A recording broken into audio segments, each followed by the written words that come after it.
হলোটা কি ভাই? বাস্তব অবিশ্বাস্য একটা ম্যাচ দেখতে পেলাম। হ্যাঁ, খেলনার পুতুলের মতো ভাই খেললো এসআরএচ এর দুনো ওপেনার অভিষেক শর্মা এবং ট্রাভিস হেড। এইভাবে কি কেউ মারে? একটু তো সম্মান করতো ওরা ভাই, কাউকে সম্মান করেনি, সবাইকে বরাবর মেরেছে ওরা। যেভাবে মেরেছে ভাই কি আর বলবো। अरे बस कर, रुलाएगा क्या? এসআরএচ এর কুটানি খেয়ে না ভাই কেএল রাহুলের ঘুম চলে যাবে। ও তো টেস্ট ম্যাচ খেলতে এসেছিল ভাই, কত সুন্দর টেস্ট ম্যাচটা খেলে গেল। ও 33 বলে 29 রানের একটা সুন্দর ইনিংস খেলে গেল। क्या बात कर रहे हैं? কিন্তু ওইখানেই পার্থক্য, মাত্র 30 বলে 89 রানের ছোট্ট একটা পারি খেলে গেল ট্রেভিসে।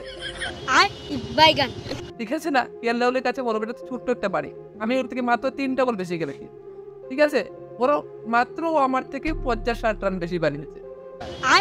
তোমরা বুঝতে পারছো 167 রানের চেজে মাত্র 17 রান ওরা সিঙ্গেল এবং ডাবল দিয়ে নিয়েছে। 150 রান করে দিল ভাই, 150 রান শুধু বাউন্ডারি দিয়ে, চোকার ছক্কা দিয়ে।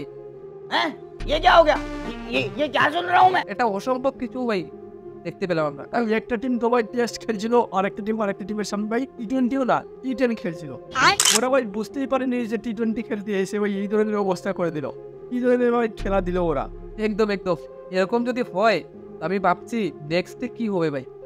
এই ধরনের খেলা যদি চলে তাহলে নেক্সটে তো আমার মনে হচ্ছে এরকম যদি মারপিট শুরু করে তো ভাই দ্বিতীয় কোনো টিম খেলতেই আসবে না। বলবে ভাই ওদের সাথে কেন খেলবো, আমরা বোলারদের একটু মান সম্মান আছে, আমাদের একটু ইজ্জতও আছে, আমরা ওটাকে নষ্ট করতে চাই না। तो रहने दो फिर। তাও ভাই ভালো হচ্ছে লখনৌ প্রথমে ব্যাটিং করেছে, যদিও প্রথমে বোলিং করতো এবং হায়দ্রাবাদকে বলতো যে ওরা প্রথমে ব্যাটিং করো, তাহলে দেখতে ভাই কত রান বাড়াতো ওরা, 300 রান মনে হয় বানিয়ে দিত। তো ওরা একটা রেকর্ড বানানোর থেকে বেঁচে গেল, কারণ ওদের সাথেই ভাই 300 বলতো প্রথম সাহেব। ঠিক আছে, তো সেই কারণে বলছি ভাই যেরকম এসআরএচ এর টিমটা খেলছে না ভাই, আমার মনে হয় এই সিজনই আমরা 300 দেখতে পাবো। ওর দেখতে পাই বা না পাই, বাকি টিমদের ওরা জানিয়ে দিয়েছে যে আমরা শুধু প্রথম ব্যাটিং করার সময় নয়, আমরা এখন চেজেও ভালো খেলতে জানি। তো সাবধান, বি কেয়ারফুল। প্লে-অফে দেখা হচ্ছে তোমাদের সাথে। ভাই দুটো টিম, এই আইপিএল দুটো টিম, একটু ভাই কলকাতা নাইট রাইডার্স আর একটা ভাই হায়দ্রাবাদের টিম। হায়দ্রাবাদের টিম যদিও প্রথমে খুব ভালো খেলেছে, তারপরে মধ্যে কিছুটা ভাই গ্যাপ নিয়ে নিয়েছে, কিছুটা রান করতে পারেনি, কিছুটা ম্যাচ হেরে যায়।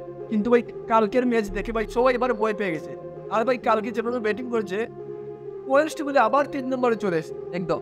তো আমরা তাই তো বলছি ভাই, কোনোভাবেই আমরা এসআরএচ কে কিন্তু কম মানিনি, কারণ আমরা জানি ওর কাছে একটা ওয়ার্ল্ড কাপ উইনার কাপ্তান রয়েছে পেট কামিং, তার সাথে একটা ওয়ার্ল্ড কাপ উইনার ব্যাটসম্যান রয়েছে ট্রাভিস হেড। যেভাবে ওরা খেলছে নো ডাউট প্লে-অফে সবাইকে মার দিতে ওরা প্রস্তুত। তো তোমাদের কি মনে হচ্ছে ভাই, যেভাবে খেলা হচ্ছে প্লে-অফে টপ 4টি টিম কি হতে পারে? আমাদের মতো মনে হচ্ছে যে দুটো টিম কেকেআর এবং রাজস্থান ওরা তো ভাই থ্রো করে যাবে, এতে কোনো সন্দেহ নেই। কিন্তু এসআরএচ তো মনে হচ্ছে যে ঢুকে যাবে, কিন্তু চতুর্থ টিমটা কে হতে পারে, কোন টিম হতে পারে? সিএসকে, ডিসি নাকি এলএসজি? তোমরা কমেন্টে বলে দিও। ও যদি ভিডিও ভালো লেগে থাকে তাহলে ভিডিও একটা লাইক করে দিও, ও চ্যানেলে প্রথমবার হলে চ্যানেলটাকে সাবস্ক্রাইব করে বেল আইকন দাবি। তো দেখা হচ্ছে আরেকটা ভিডিওতে, ততক্ষণের জন্য বাই বাই।